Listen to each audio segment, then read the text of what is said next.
So g'day fellow coin collectors, how you going today? This is a beautiful day to make a coin video on an Australian halfpenny coin, and this is the 1913 Australian halfpenny. And I'll just go briefly through any varieties, the mintages, and what they actually cost to actually buy. So a little history, this design was first issued in 1911. And it's actually a year after the actual silver coins were actually introduced. All these Australian pre-decimal coins were first introduced at different time periods. So this is actually a London mint coin because at the time Australia actually couldn't produce their own coins because we just didn't have the technology available at the time. So the reverse that I'm showing here is produced by WHJ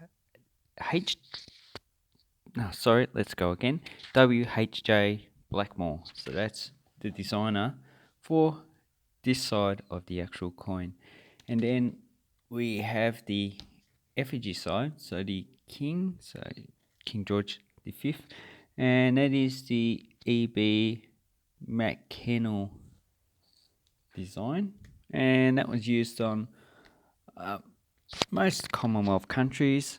It was not used on the United Kingdom. They actually used a different effigy, but it was used in Canada, it was used in New Zealand, Hong Kong as well, and a few other places. So quite obviously you see that the current effigy of the United Kingdom, Canada and Australia is actually different.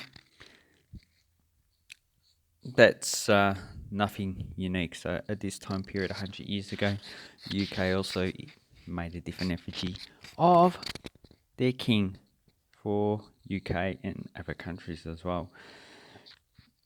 So as far as I know, there isn't many variations. There's only two.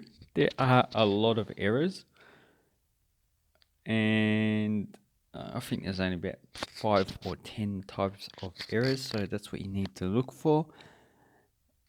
But the variation that we need to look out for is actually the dating.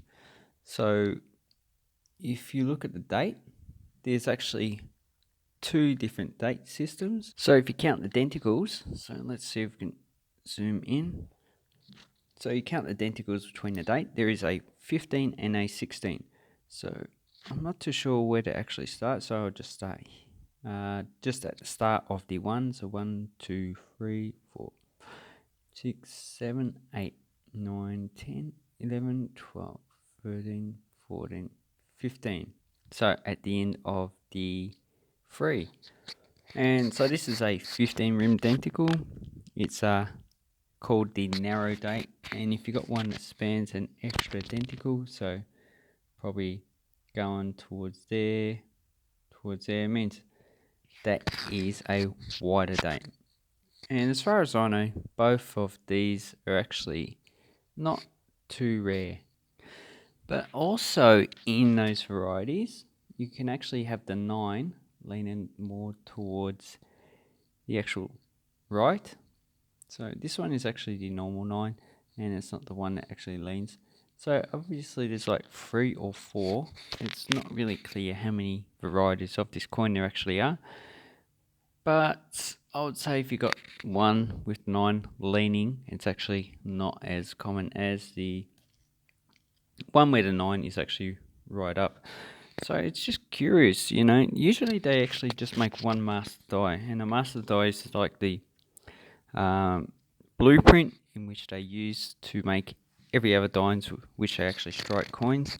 So this time they would have actually make 2, 3 or 4 different types of dies, because basically if they actually had printed the date in all of the dies, there'd probably be more variation than just those 3 or 4 variations that I've described.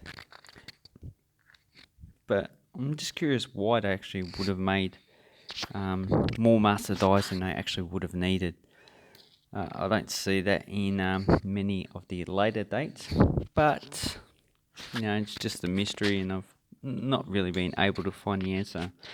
And I don't think the mint would have actually kept a lot of information back then, no, because they do keep some information, but if they keep too much information, it's just really just wasting space that they could actually use for something else that's more productive currently. So the mintage figures for this coin, there were 2,160,000 coins produced. And if we have a look at the grade on this coin, so I'll just turn it over. This is probably in very fine, not very fine, very good condition. So basically this is only worth about $2. And if you want to get one uncirculated, it's probably worth about $300-400, which is actually a lot different from current coins. So if we got this coin, this is a $2, 2018. So the major difference between uncirculated values for these coins and these coins is that current coins are actually produced in proof and mint sets. So mint sets are basically just circulating coins that have been packed. And when these pre-decimal coins are actually used, they actually only produce proof coins, which there's not that many, probably about 1,000 or 2,000 of them produced. But there were no uncirculated coin sets. So if you wanted to get a uncirculated variety, it means that someone would have kept it from circulation, and the number of those coins around would be actually quite low compared to the 30,000-40,000 confirmed uncirculated coin sets in which these ones can be taken out of.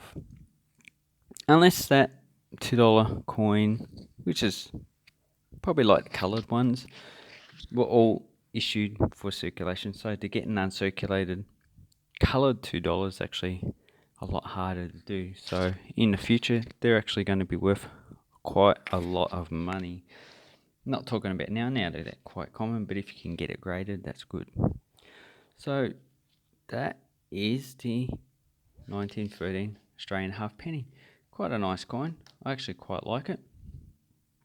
It's Australia's smallest denomination issued at the time, because the farthing was actually pretty much had no value at the time anyway, so we didn't bother actually issuing it.